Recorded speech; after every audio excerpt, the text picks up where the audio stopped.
Indus Valley Civilization. Indus Valley Civilization. Indus Valley Civilization. Civilization जो दारो प्राचीन Indus valley civilisation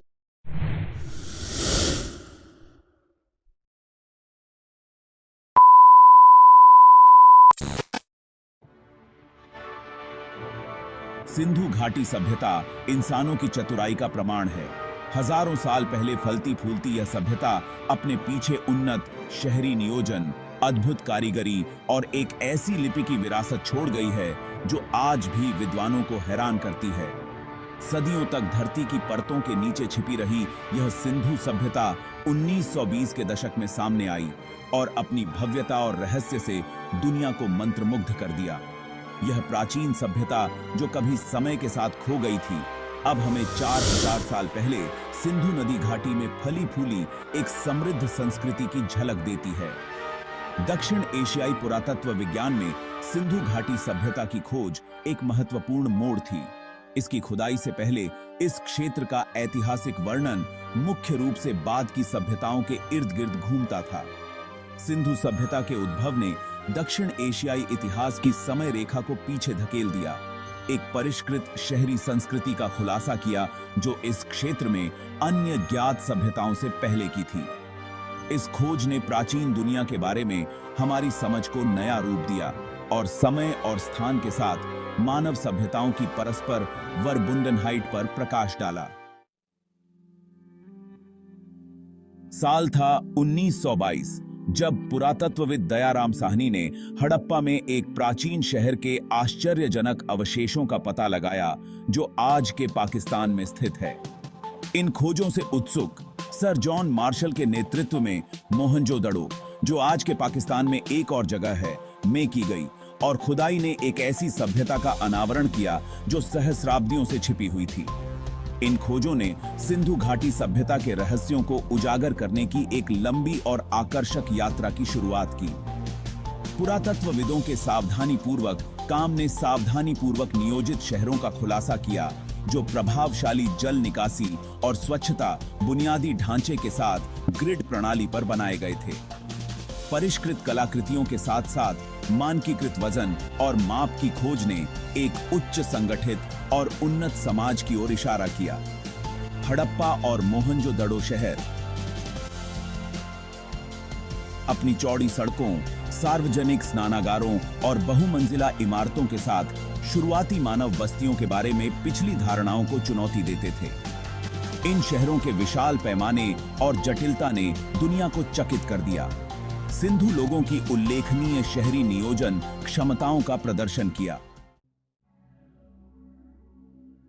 Sindhu घाटी सभ्यता के सबसे दिलचस्प पहलुओं में से एक इसकी अनडिसाइफर्ड लिपि है। मुहरों, मिट्टी के बर्तनों और अन्य कलाकृतियों पर पाए जाने वाले ये गूढ़ प्रतीक विद्वानों को चकरा देते रहते हैं। कई प्रयासों के बावजूद उनकी भाषा के रहस्यों को उजागर करने के लिए कोई रोसेटा स्टोन नहीं मिला है। अपने जटिल पात्रों और अज्ञात व्याकरण के साथ लिपि भाषाविदों और पुरातत्वविदों के लिए एक रोमांचक पहेली बनी हुई है। अनडिसाइफर्ड लिपि ने सिंधु लोगों के बारे में बहुत सी अटकलों को हवा दी है। वे कौन थे, वे कौन सी भाषा बोलते थे और उनकी सभ्यता कैसे काम करती थी। कुछ विद्वानों का मानना है कि लिपि एक द्रविड़ भाषा का प्रतिनिधित्व करती है, जबकि अन्य प्राचीन मेसोपोटामिया की लिपियों से संबंध का प्रस्ताव करते हैं। जब तक कोड को क्रैक नहीं किया जाता है, तब तक सिंधु घाटी सभ्यता की पूरी कहानी उनकी अलिखित भाषा के रहस्य में डूबी रहेगी। अब भी तक ये है। कल्पना कीजिए कि आप 4000 साल पहले हड़प्पा की हलचल भरी सड़कों से गुजर रहे हैं।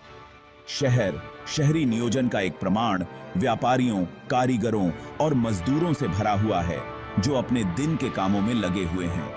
मानकीकृत ईंटों से बने घर ग्रिड पैटर्न वाली सड़कों पर पंक्तिबद्ध हैं, जबकि एक परिष्कृत जल निकासी व्यवस्था स्वच्छता सुनिश्चित करती है। सार्वजनिक कुएं पानी तक पहुंच प्रदान करते हैं और सामुदायिक अन्न भंडार उनके कृषि अधिशेष के प्रमाण के रूप में खड़े हैं। रंगीन सूती वस्त्रों और आभूषणों से सजे हड़प्पा के लोग विभिन्न व्यवसायों में संलग्न हैं। कुशल कारीगर जटिल मुहरों मिट्टी के बर्तनों और मूर्तियों का निर्माण करते हैं, जबकि व्यापारी दूर दूर से सामान का व्यापार करते हैं। मसालों और ताजी बनी रोटी की सुगंध हवा में तैरती है, क्योंकि बच्चे आंगनों में खेलते हैं। यह दृश्य एक संपन्न सभ्यता की एक विशद तस्वीर पेश करता है, जहां जीवन हालांकि अलग था, हमारे अपने जीवन से कम जटिल या आकर्षक नहीं था। भाग 5, पानी के उस्ताद। सिंधु घाटी सभ्यता उस क्षेत्र में फली फूली जहां से शक्तिशाली सिंधु नदी और उसकी सहायक नदियां बहती थीं। इस सभ्यता के लोगों ने जल प्रबंधन की गहरी समझ विकसित की, जो उनकी परिष्कृत सिंचाई प्रणालियों और जल संचयन तकनीकों में स्पष्ट है। बड़े पैमाने पर नहरों ने नदियों से उनके खेतों तक पानी पहुंचाया, जिससे वे फसलों की खेती कर सके और बड़ी आबादी का भरण पोषण कर सके।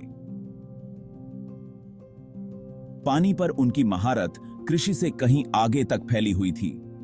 हड़प्पा और मोहनजोदड़ो शहरों में पानी की आपूर्ति और जल निकासी के लिए जटिल प्रणालियों के साथ प्रभावशाली सार्वजनिक स्नानागार थे। ये स्नानागार निजी घरों में कुओं और जल निकासी व्यवस्था के साथ साथ उनके समाज में स्वच्छता और स्वच्छता के महत्व को उजागर करते हैं। चुनौतीपूर्ण वातावरण में उनके अस्तित्व और समृद्धि में जल संसाधनों के प्रबंधन में सिंधु लोगों की दक्षता ने महत्वपूर्ण भूमिका निभाई। भाग 6, व्यापार और उससे आगे। सिंधु घाटी सभ्यता अपनी भौगोलिक सीमाओं के भीतर ही सीमित नहीं थी। साक्ष्य एक विशाल और जटिल व्यापार नेटवर्क का सुझाव देते हैं, जिसने उन्हें दूर की भूमि से जोड़ा। मेसोपोटामिया में सिंधु मूल की मोहरें और कलाकृतियां मिली हैं, जो आज के इराक तक की सभ्यताओं के साथ व्यापारिक संबंधों का संकेत देती हैं। सिंधु स्थलों पर अफगानिस्तान में पाए जाने वाले एक कीमती पत्थर लापीस लाजुली की खोज दूर के क्षेत्रों से कच्चे माल तक उनकी पहुंच की ओर इशारा करती है।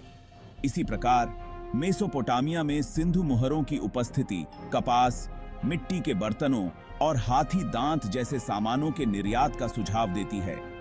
यह व्यापक व्यापार नेटवर्क सिंधु घाटी सभ्यता के आर्थिक कौशल और व्यापक प्रभाव को उजागर करता है।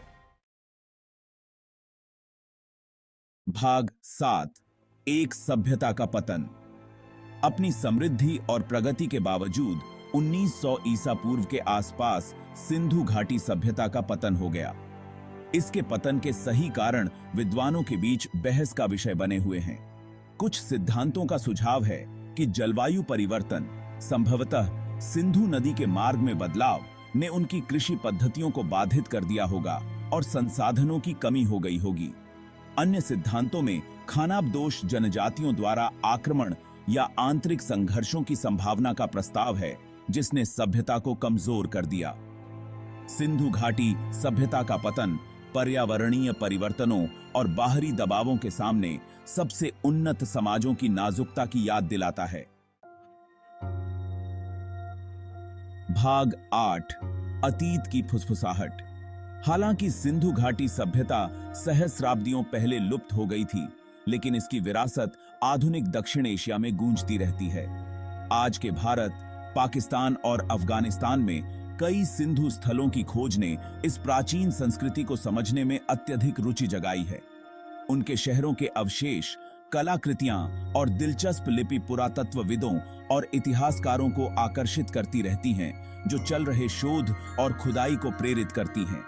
उनके उन्नत शहरी नियोजन, जल प्रबंधन तकनीकों और शिल्प कौशल की गूंज इस क्षेत्र की सांस्कृतिक प्रथाओं और परंपराओं में देखी जा सकती है। भाग 9, सिंधु विरासत। सिंधु घाटी सभ्यता का प्रभाव इसके भौतिक अवशेषों से कहीं आगे तक फैला हुआ है। एक सींग वाले देवता और योग मुद्राओं जैसे अभ्यासों को दर्शाने वाली मूर्तियों की खोज से धार्मिक विश्वासों और आध्यात्मिक प्रथाओं के शुरुआती रूपों का पता चलता है, जो दक्षिण एशियाई परंपराओं को आकार देते रहते हैं। उनके सार्वजनिक स्नानागारों और जल निकासी व्यवस्था में स्पष्ट स्वच्छता और स्वच्छता पर जोर, स्वच्छता के प्रति श्रद्धा को दर्शाता है, जो अभी भी इस क्षेत्र में प्रचलित है। सिंधु घाटी सभ्यता हालांकि रहस्य में डूबी हुई है, ने दक्षिण एशिया के सांस्कृतिक ताने बाने पर एक अमिट छाप छोड़ी है। भाग 10 रहस्यों का खुलासा। सिंधु घाटी सभ्यता अपनी भव्यता और गूढ़ लिपि के साथ हमें अपने रहस्यों को उजागर करने के लिए कहती रहती है। प्रौद्योगिकी में प्रगति से सहायता प्राप्त चल रहे शोध उनके जीवन के तरीके, विश्वासों और उनके पतन के कारणों में नई अंतर्दृष्टि प्रदान करते हैं। डीएनए विश्लेषण, उपग्रह इमेजरी और अन्य वैज्ञानिक तकनीकों का उपयोग उनके इतिहास को फिर से बनाने और प्राचीन सभ्यताओं की टेपेस्ट्री में उनके स्थान को समझने के लिए बहुमूल्य डेटा प्रदान करता है। जैसे जैसे हम उनकी दुनिया के अवशेषों में गहराई से उतरते हैं, हम सिंधु घाटी सभ्यता की प्रतिभा और लचीलापन को समझने के करीब पहुंचते जाते हैं।